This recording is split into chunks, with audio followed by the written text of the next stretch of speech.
রাজ্য তৃণমূল স্তরের যুব কংগ্রেসের সাংগঠনিক শক্তি বৃদ্ধির ওপরে জোর দেওয়া হয়েছে। এই বিষয়ে আলোচনা হয় শনিবার ত্রিপুরা প্রদেশ যুব কংগ্রেসের সাংগঠনিক বৈঠকে।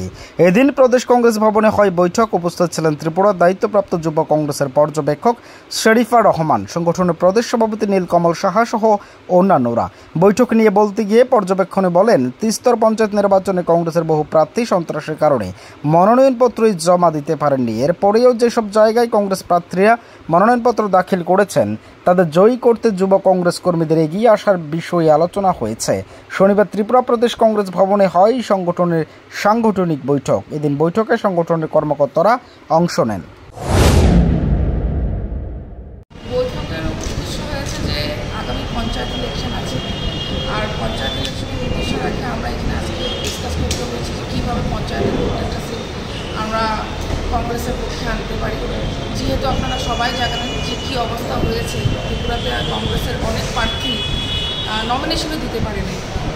এখন যতটুকু আমরা দিতে পেরেছি ওগুলো যাতে আমরা কংগ্রেসের পক্ষে ঋণ করে নিয়ে আসতে পারি, সেটা আমাদের মেন উদ্দেশ্য। আর আগামী দিনে কীভাবে কংগ্রেসকে গ্রাসরুটে ইউথ কংগ্রেসের কীভাবে কাজ করে স্ট্রং করতে পারে সেইভাবে আমরা ডিসকাশন করছি। Bureau report, as Bharat live 24 hours.